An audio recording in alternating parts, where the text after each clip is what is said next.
evening and welcome to the programme. 1 week before last year's Forum elections, we invited 100 first-time voters into the Spotlight studio to discuss their hopes and fears for the future of Northern Ireland. They explained their disenchantment with politics and politicians. They disagreed on issues such as all-party talks and decommissioning, but they overwhelmingly agreed that a settlement can only come about through dialogue. Tonight, 7 months on, they're back. Coincidentally, in the week that marks the first anniversary of the collapse of the IRA ceasefire with the Canary Wharf bomb. I'll be throwing the debate open to the floor shortly. But first, let's hear from 3 young people who reflect on some of the significant events of the past 7 months.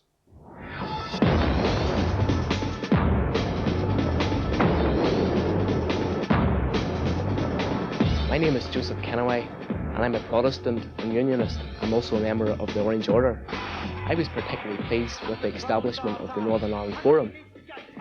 Locally, democratically elected politicians would be able to discuss important issues like education, security and the economy, including the disgraceful nationalist boycotting of Protestant businesses.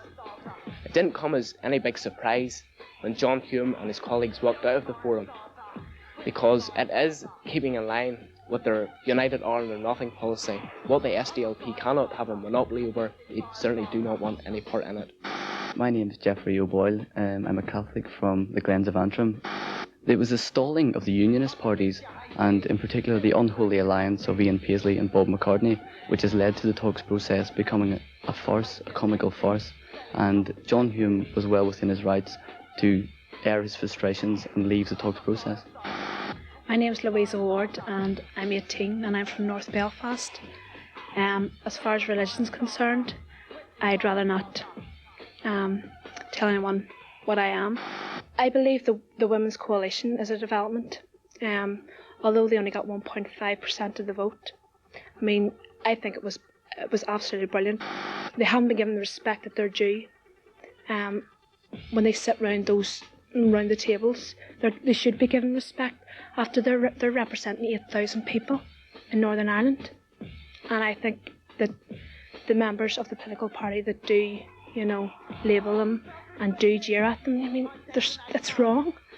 Why shouldn't women in Northern Ireland be given the same respect as men?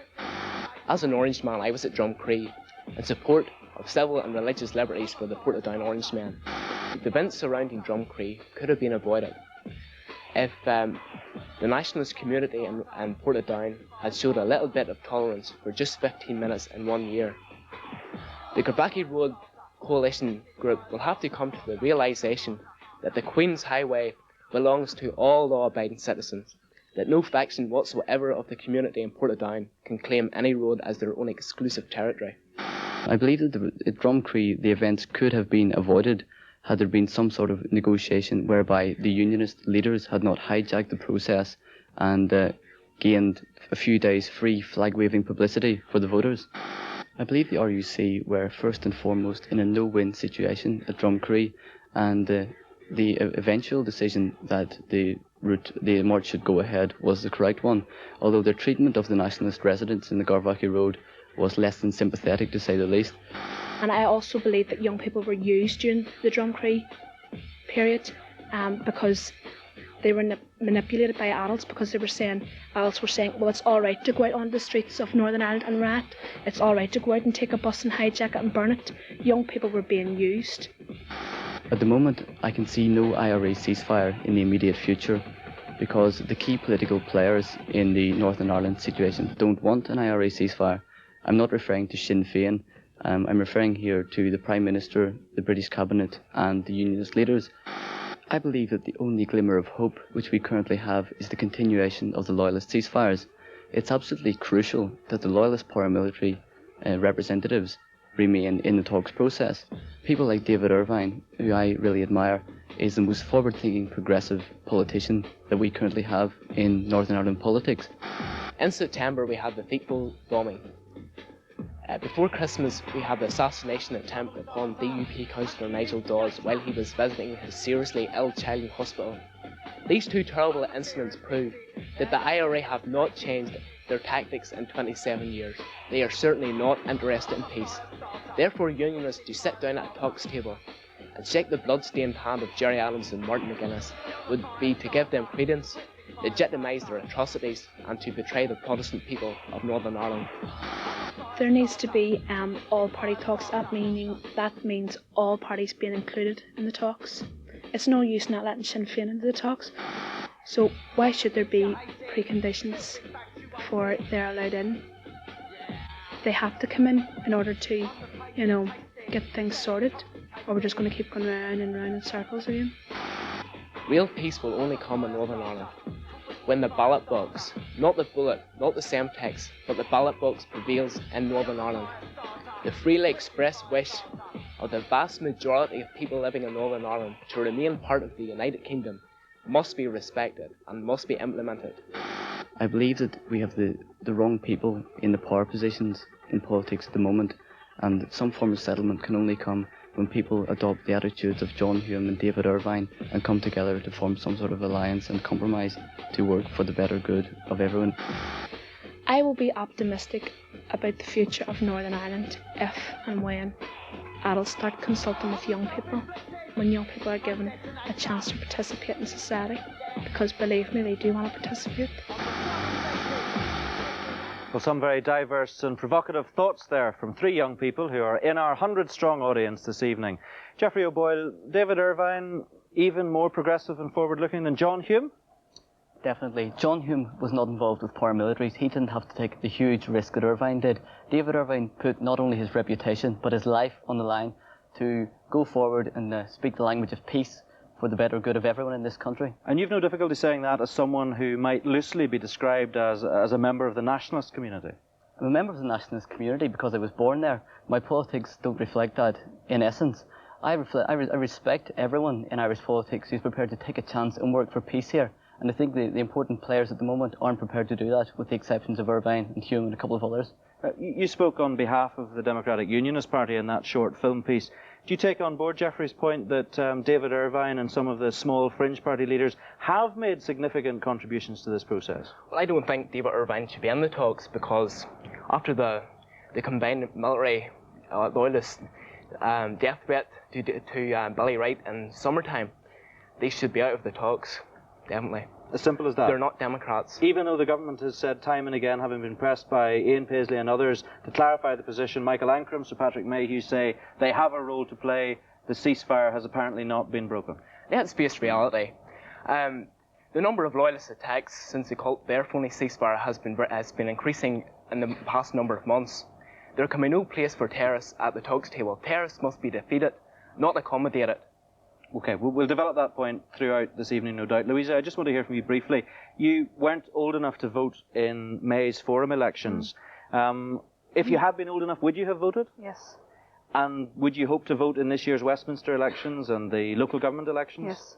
And are you going to tell us what way you might have voted? You spoke there in that film piece enthusiastically about the Women's Coalition. Does that hold a place in your heart? I have a lot of admiration for the Women's Coalition because they're giving women a stance in society. But as far as who I'm voting for this year, I'd rather not say. Jonathan Taylor, sitting down in the front there, son, we know, of the deputy leader of the Ulster Unionist Party. You spoke in our programme 7 months ago very positively about the contribution that the elections would make to the talks and to the forum. Looking back on it now, were the elections worth it? Did they contribute to progress?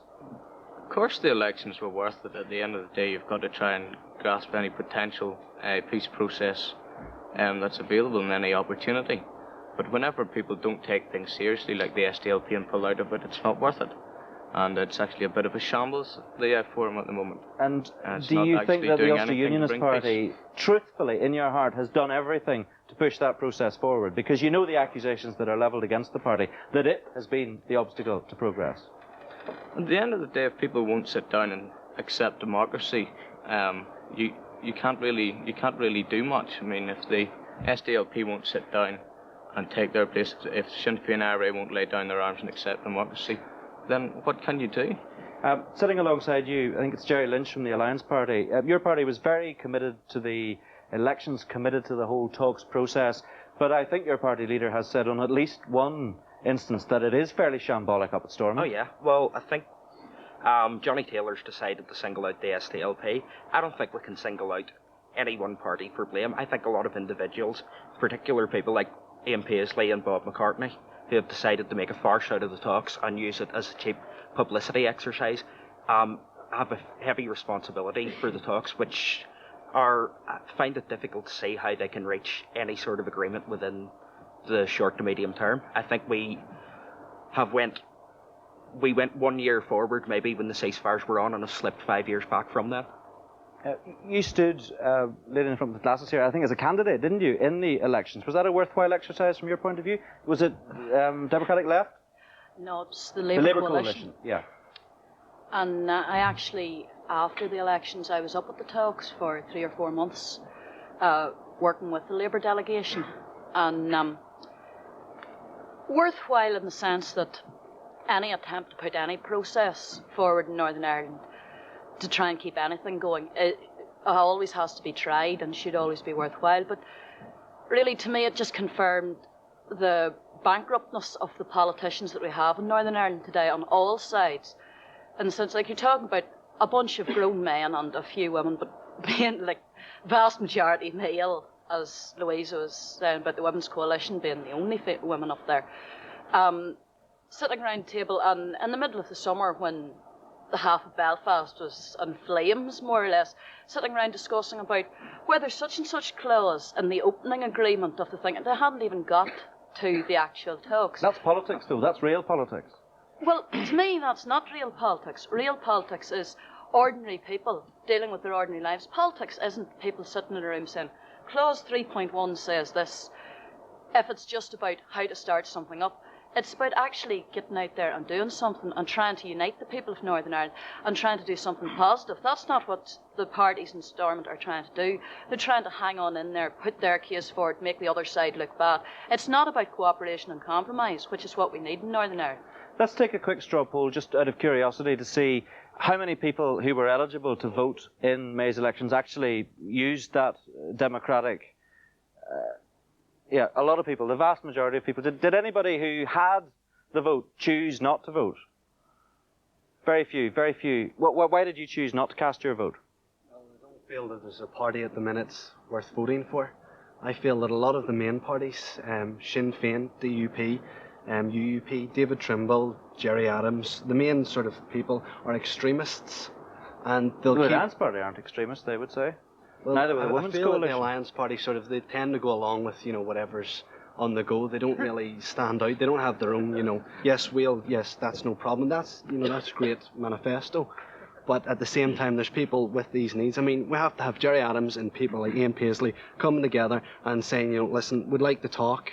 But if the problem, and I mean, I don't want to throw this back to you in a cold-blooded fashion, but if the problem, and you've said it, is the extremes, and you've got somebody in the middle who is trying to take the sting out of extremism, surely those are the kind of people that you should be supporting. But that is the problem. The majority parties, Sinn Féin, DUP, there aren't enough people out there. There's people out there who are filled with hatred and bigotry who will not vote for these minor parties because they're being led by the main parties.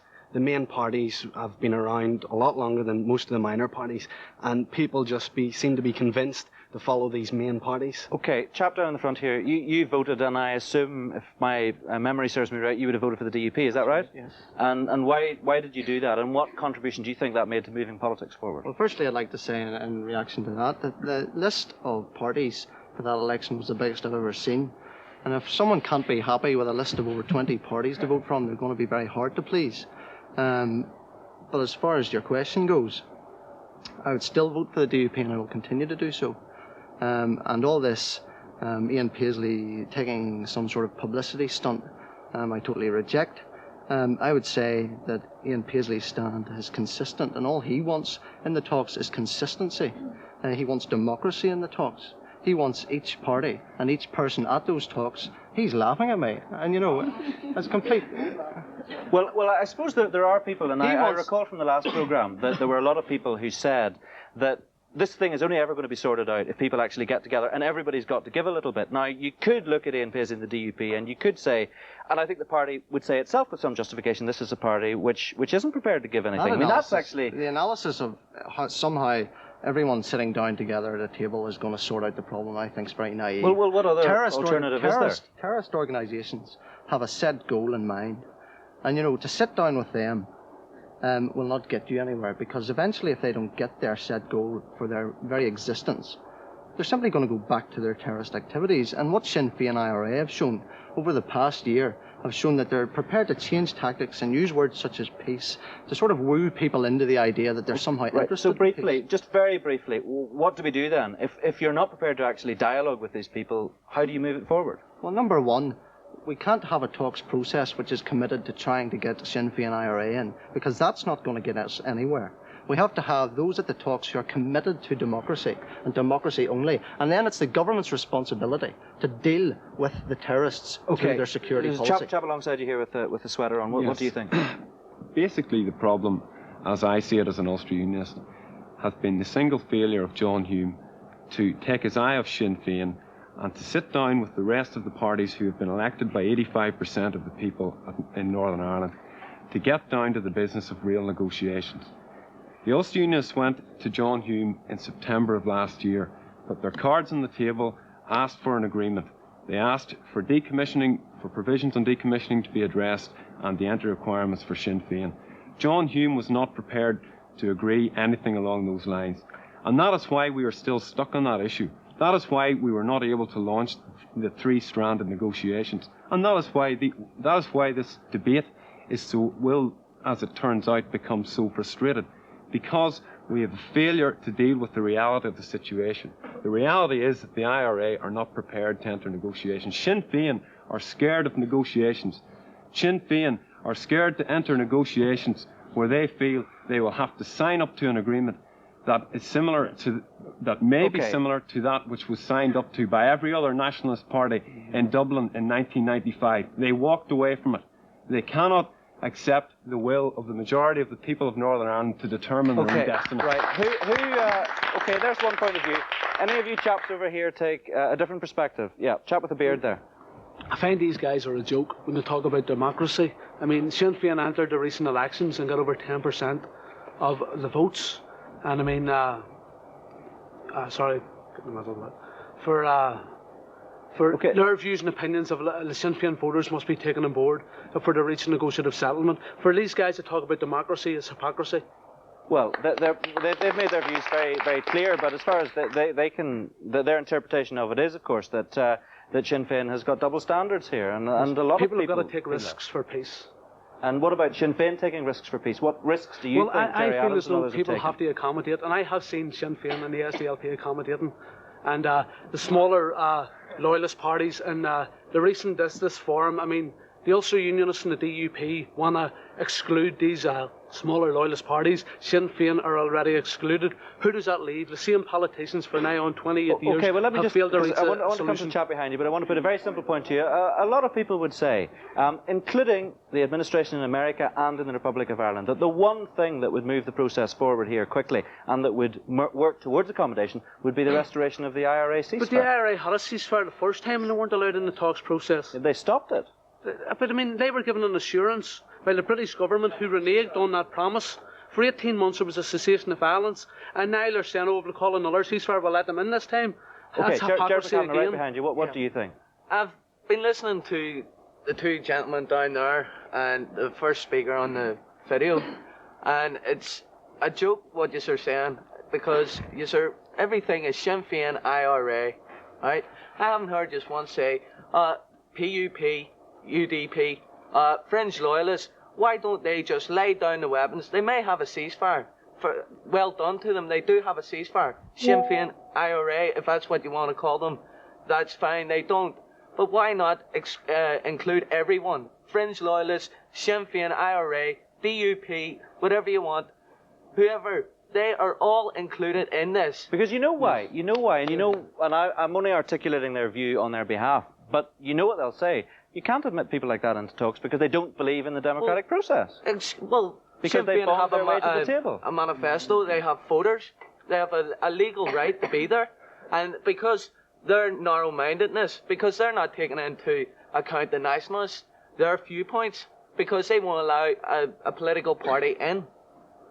But they could get in very quickly On the no, restoration they of the wouldn't, IRA because then ceasefire? you'd have the DUP, Didn't get in the Ian first time. Paisley, DUP, David Trimble, Ulster Unionists, they would walk out. And you know they would walk out.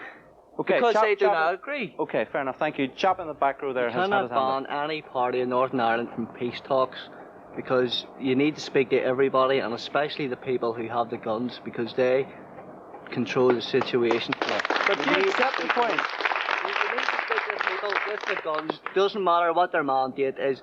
Gary McMichael said after the formal elections that he got a 1% mandate, but it didn't matter because he represents loyalist paramilitaries, and that is his mandate.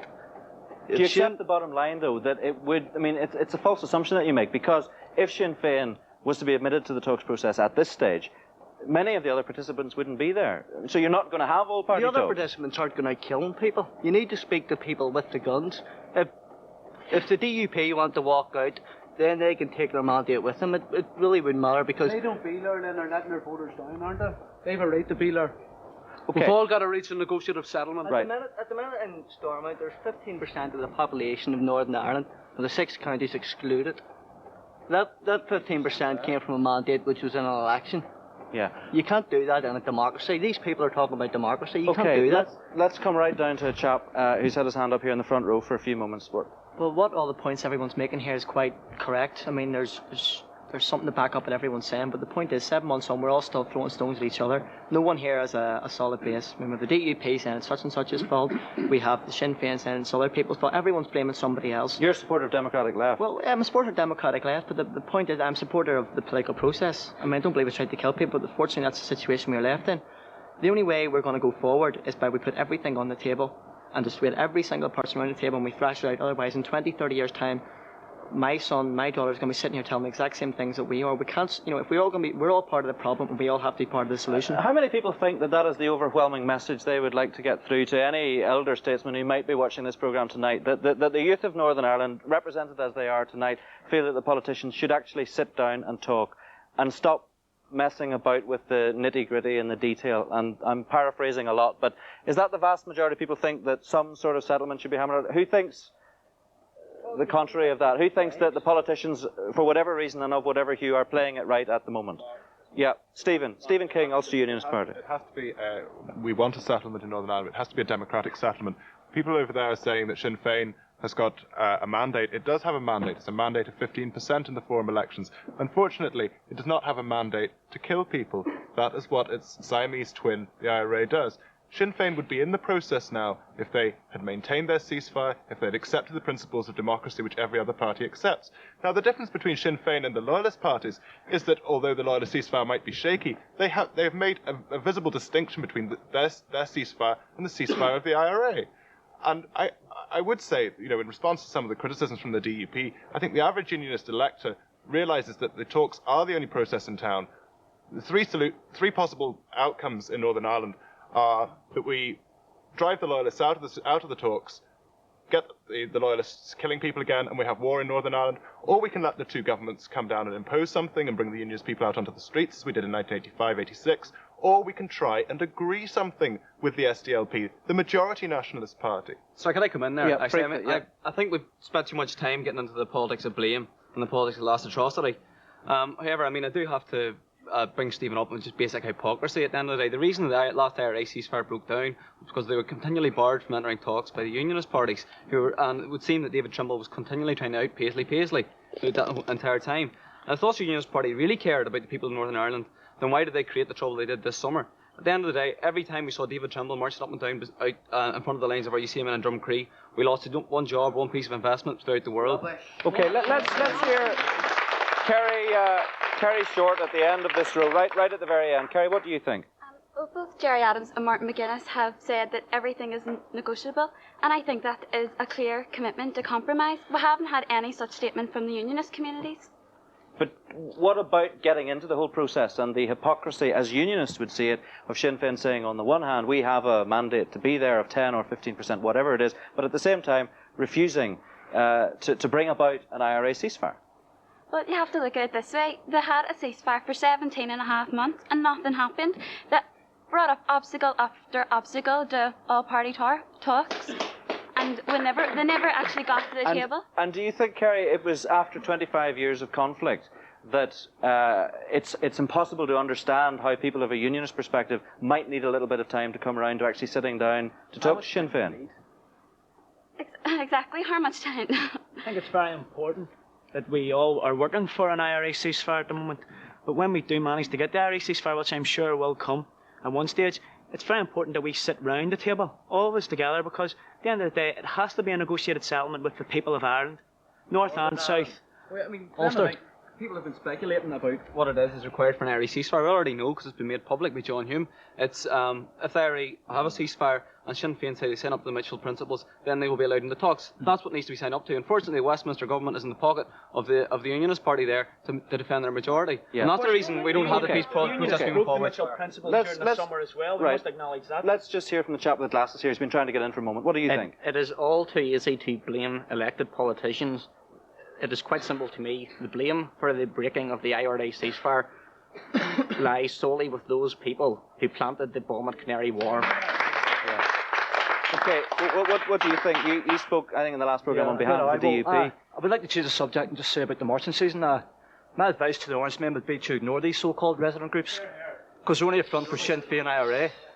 You know, the people of my community are sick to their teeth for these people telling us where and where we can't walk, and we've had enough of it, and we're not going to stick it anymore. Okay. Well, what about the fact that the residents groups may actually represent the views of residents who live in areas, and for reasons which you may not accept or understand, they have a problem with orange parades through their area? At the end of the day, the Orange men have compromised. There used to be 7 parades in the Garvaki Road.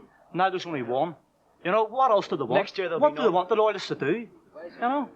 Okay, chap in the back with I'll not call it an orange shirt, I'll call it a red shirt. Everyone seems to be talking and laying blame on the paramilitaries and the IRA, DVF, or the Orange Order, or what have you. But at the end of the day, we have to realise that these groups are just symptoms of a much more deep-rooted problem, which is sectarianism, and that has to be dealt with before the paramilitaries. Okay, I want to come over to this side now. Just there's a gentleman in the back row in a white shirt who's had his hand up for some time. I'd just like to say about the resident groups being fronts for other organisations. These are people, these are ordinary people who every summer get hemmed into their homes, aren't allowed out for a whole day, they have to suffer something they don't want. I mean, 2 minutes down another road. Is that not simpler? Is that not a better compromise? Okay, chap in front, do you agree with that? White jacket? No, I don't agree with that at all. I think that the residents groups escalate the situation somewhat. What could be over in 10 minutes at the most is prolonged into 2 or 3 days of what escalates into violence in the end. And you don't think that people who live in areas, whether it's the Ormeau Road or whether it's Dunloy or whether it's Portadown, have the right to express their concerns? The Orange men of Ballinafart, the Orange men have tried to compromise. Down the Ormeau Road there used to be 16 parades. The Orange men said they would walk down the Ormeau Road but they wouldn't come back up the Ormeau Road.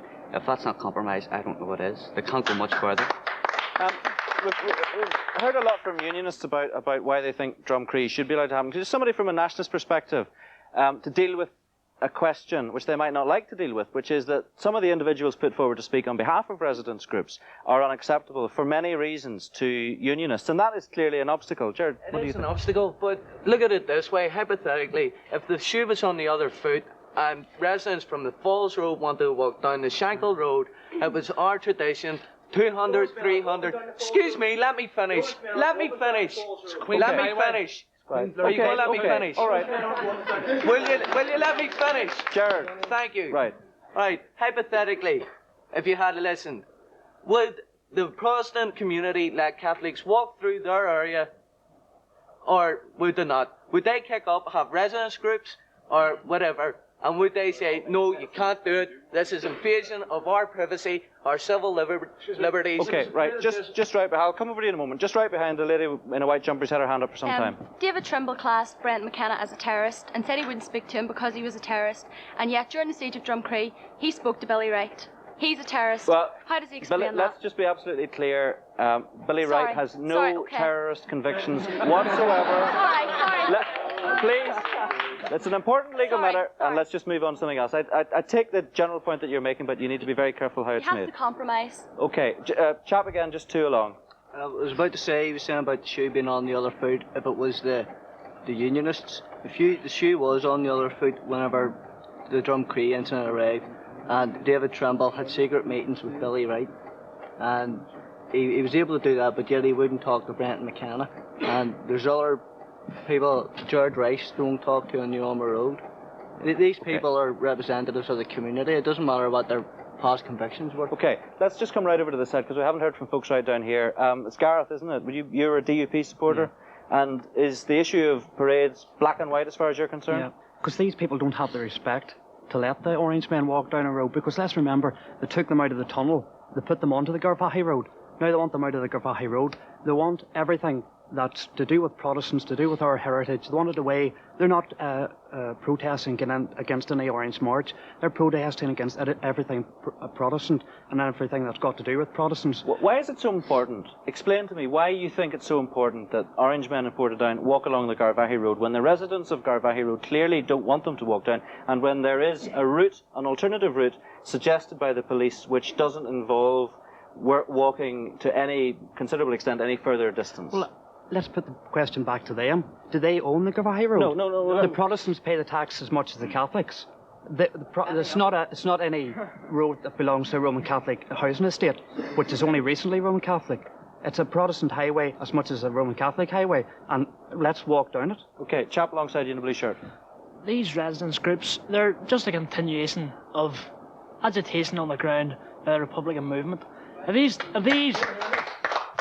residents groups are so democratic, why, when they didn't get their way, did the Don Hoods, did they come out in the streets with baseball bats, did they cause £3 million worth of damage inside 24 hours? They're not Democrats. If they want to talk, you don't carry a baseball bat about. Okay, Gareth McLaughlin, is it? You're a Sinn Féin supporter, is that right?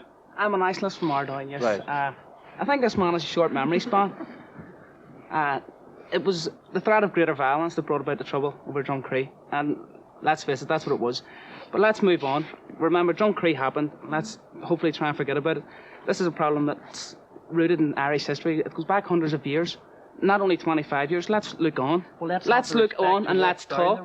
Let's negotiate with each other over a compromise settlement. Well, what everybody's trying to do is try to avoid a Drumcree 3. So what No, contribution... I wouldn't agree that everybody's trying to avoid a Drumcree. Again, Were you not? I would do everything I could. But the compromise is for the Orange Order to talk to the residents groups. I think we agree with that. Right, okay. Should we talk to the people who live in the area? STLP perspective, Peter Cole. This programme's been on now for just over half an hour. I think it's been possibly the most negative half an hour of television in a long time. There's an election coming up. The sooner the better. The sooner we can get an election here, the better. For the first time in over 4 or 5 years, the people here will have a chance to take part in the general election. What way do they want this country to go? Do they want it to continue like this? If they do, keep voting for extremism. Keep voting for this attitude that says, no surrender, not an inch. We have an opportunity to change this. Okay, and do you think the contribution made by the North Commission report into parades and marches was a positive contribution that can help solve I think it problems? was a very positive contribution, and I would worry very much about, somebody made the point earlier over there about John Major being in the pocket of David Trimble.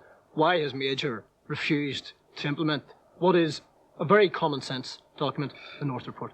The only opportunity that we have to solve a Drumcree 3, and it's been binned. Okay, who thinks, just another quick straw poll, who thinks that the contribution made by the North Commission was a positive one in so far as trying to make sure that we don't have a repeat performance next summer of what happened last summer?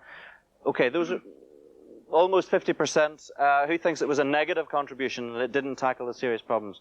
Okay, we've got a few abstentions. More people think it was positive than negative. Who thought, on this side, who thought it was a positive contribution and that it should be taken seriously? Chap in the back in the blue jumper. Why did you think it was positive? Well, for a start, at Drumcree, we saw that the REC basically couldn't handle the situation. That when it came to the crunch, they're always going to go one way and not the other.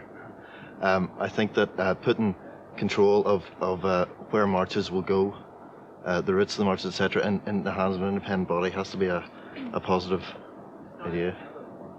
And do you think that its independence is crucial? Because that's the one area on adjudications that the government is saying has to be looked at and can't be decided on at this stage. I think the independence is the crucial point. Okay, chap beside you.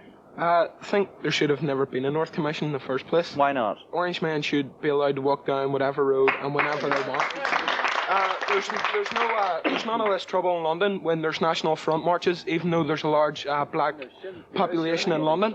There's none of that. We should be allowed to walk wherever and whenever we want. And it's as simple as that for you. No discussion, no debate, No black discussion. and white, It's walk the where you Queen's want. Highway. We'll walk where we want. And would the same apply then if Sinn Féin decided that they wanted to organise a St Patrick's Day parade down the Shankill Road? No problem, walk where they want, Queen's Highway, That's their same right. rules apply. Yes. And you'd support that, right? You'd argue for that, I would you? disagree with what the march was for, but it is their right to march, just like it is the just like it is the Orange Man's right to march. Lady beside you, what do you Just think? referring to your example there, Sinn Féin, that's a group that supports terrorism, isn't democratic, so that's the difference. You can't compare them to Orange Men, it's not the same at all. Right, well it wasn't meant to be a deliberate comparison, although your friend thinks that they should be allowed to do that, while he might disagree with It's it. their right to march, but I'm not saying agree with it. I think Sinn Féin are a joke. They say one thing and do the other. Jerry Adams constantly comes on and blames the government on the troubles. Okay, just want a sample opinion up in the back here. Chap beside you, first of all, you had your hand up a second ago. Yeah, I think that the sort of language being used here by some people is just carried over a 17th century vernacular that doesn't help anybody. It's indicative of an attitude among certain parts of the community, the unionist community, that is reluctant to come to any sort of compromise. The North Commission, it provided the people of Northern Ireland and with a forum to solve the parades issue, and it was kicked a touch by the British government because they were tied at Westminster. Okay, Sarah Louise is alongside you. What do you think? Well, I'm perfectly prepared to respect your right to march if you respect the rights of the nationalist community, the rights for our culture and identity, which have been denied in this statelet. And Drumcree was the manifestation of the deep-rooted injustice in our society. And until that injustice is addressed, and until the unjust structures in our society are addressed, which cause Drumcree, there will be another Drumcree, there'll be Drumcree 4. How can the nationalist community be convinced that RUC arms are impartial after what happened at Drumcree? Okay, I want to come right down and just hear from a chap in a checked jacket and glasses here. Well, you see, Mark, all this discussion about Drumcree is very interesting, but you see, I come from the Drumcree area, and I marvel at some of the talk I hear about the Garvaghey Road, coming from people who I would say have not the first ounce of what they're talking about. They're talking about the Garvaghey Road.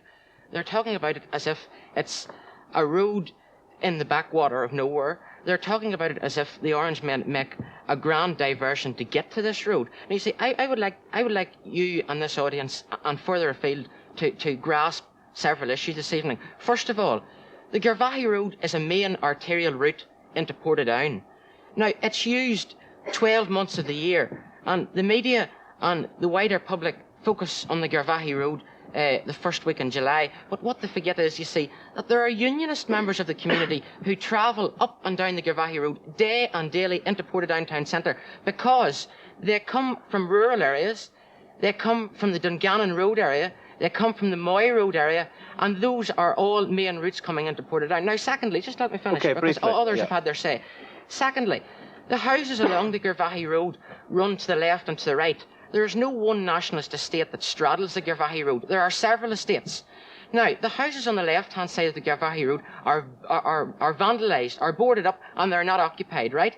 So those members of the nationalist community who come out to take offence only take offence because they come out onto the road. Okay. Now, thirdly, I must make this point. Thirdly, I must make this point. Right. Let's hear an alliance perspective. Let's keep Jake's and the alliance. Okay, right. Yeah. Okay, an alliance perspective from you? No?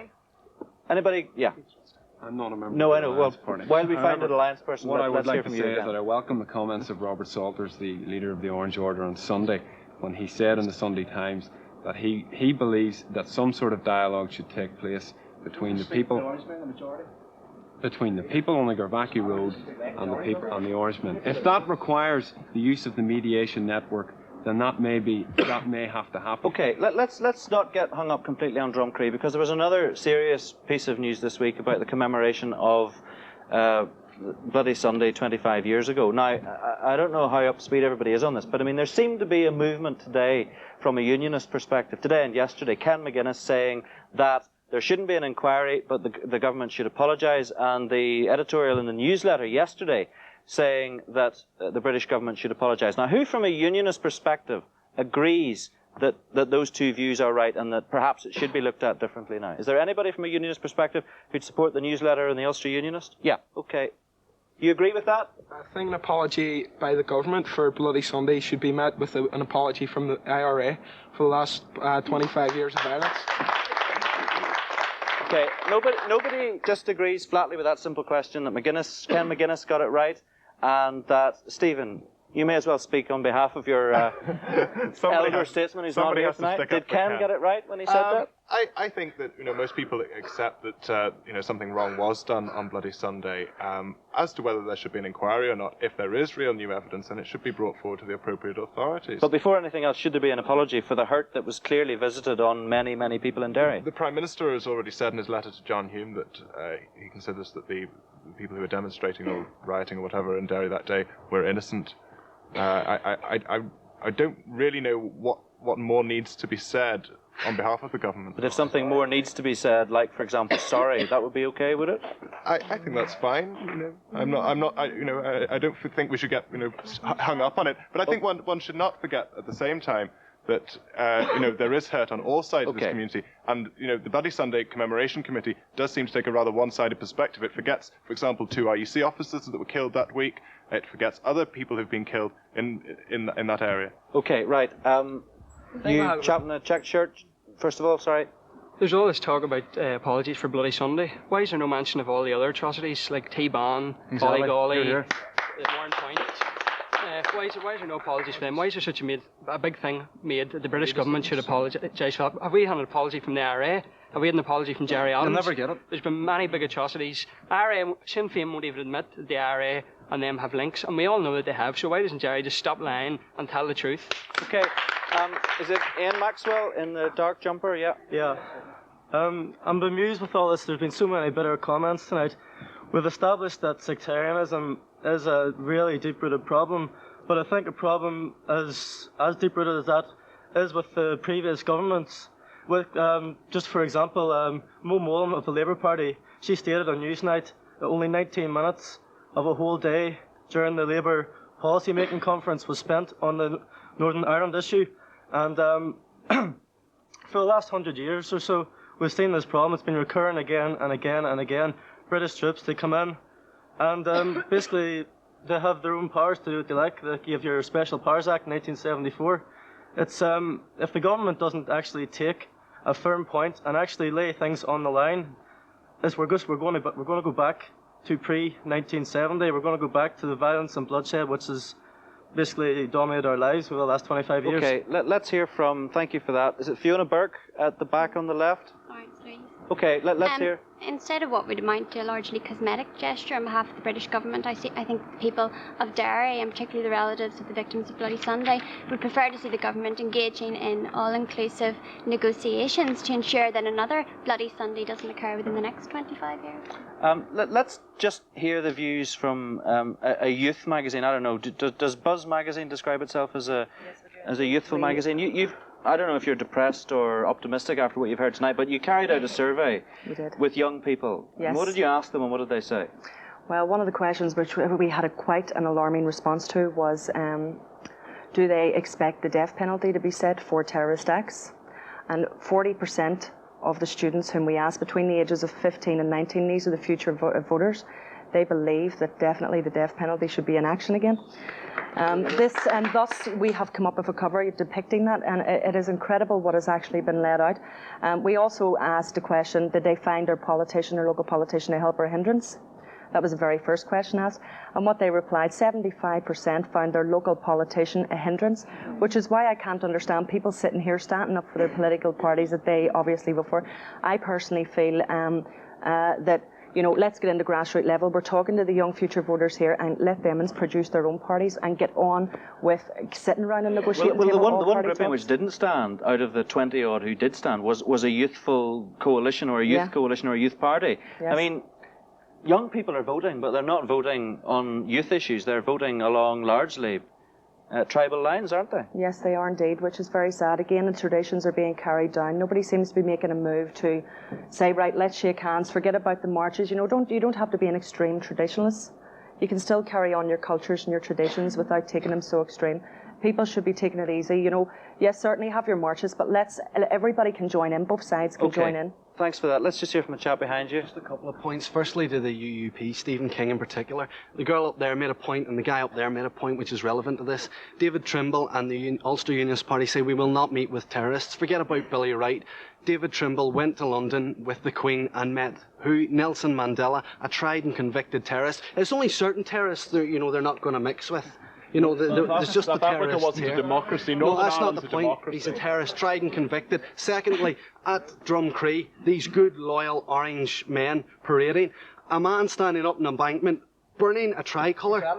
No, wait a minute, I'm not finished. Where's the relevance in that? What sort of, is this part of the orange tradition? Is that part of the orange tradition? And thirdly, if Jerry Adams and Sinn Féin want peace along with all these other parties, why can't they condemn the violence of the IRA? But the main issue is peace. Okay, it's fine to make a series of points, but I mean, equally, others are catcalling and making points back to you, which would counter your argument. I mean, the trouble is, if people keep citing specific examples, you end up actually going round in circles, don't you? But a lot of people seem to be here, but going back to Bloody Sunday, I'm not, putting it to one side. It was a terrible thing that happened. Okay. A brief comment from a lady here in blue and white, and then I'm going over to the other side. I'd just like to agree with that lady over there. I mean, I'm sitting here tonight with people who are supposed to be my own age, from the same place where I live, and I feel like I'm talking to a lot of strangers. I feel like I'm talking to people who are about 50 years older than me, who are just cut down versions of older politicians. What do you think you're going to achieve? You're not going to achieve peace. You're just going to ingrain into your own children exactly the same problems that we've always had. It's just the same problem over and over again. Okay, let's go over here. Anybody agree with that point, that it's time people took a completely fresh perspective? Okay, lady at the second in from the second row from the back. I've been listening to what everybody's been saying today, and they're all on extreme sides. How are we ever going to achieve peace if nobody's ever going to sit down and negotiate? That's the problems in the peace talks now. Everybody's blaming everybody else, even both sides. I wouldn't believe in any of them because I think you are all hypocrites. And if people would sit down and let bygones be bygones and give a little bit to people, maybe we can have peace in this country. You've all got a chance, most of you at least, have got a chance to vote now in the forthcoming Westminster elections, perhaps within the next 6 to 8 weeks, then the local government elections at the end of May. How many of you will take the opportunity to cast your votes in those two democratic elections? The overwhelming majority of people will do that. And do you think, just very briefly, how many people think that actually, for some reason, and we haven't touched on it tonight, whatever it is, things might change in those elections, that you may be voting for some kind of change? People are not particularly optimistic about that. Less people think that than want to vote in the first place. Final word briefly from you. I'd like to go back to a point made at the start where winding down of talks for this election. I think it's very dangerous to wind talks down. It could create a vacuum, where unfortunately that vacuum will be filled by the IRA. I think what we need to do is to stop playing at politics and looking at party political advantages here and move on and get into these negotiations. Okay, that's the final comment tonight. Thank you very much indeed for that. Those then are the views of our studio audience tonight. You may agree with much of what's been said. You may disagree, but you can't deny that at least the opinions were honestly felt and delivered with conviction. From the Spotlight team, good night.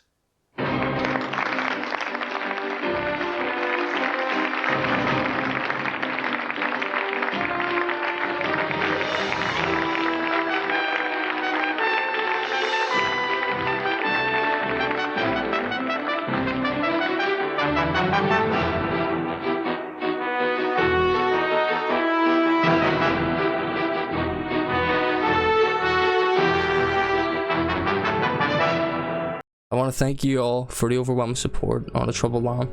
Please do like and subscribe, as it helps us to grow the channels and spread awareness on this terrible conflict. If you haven't already, make sure to check out our second channel, which deviates from mainstream documentaries and delves deeper into personal stories that have arisen from the conflict.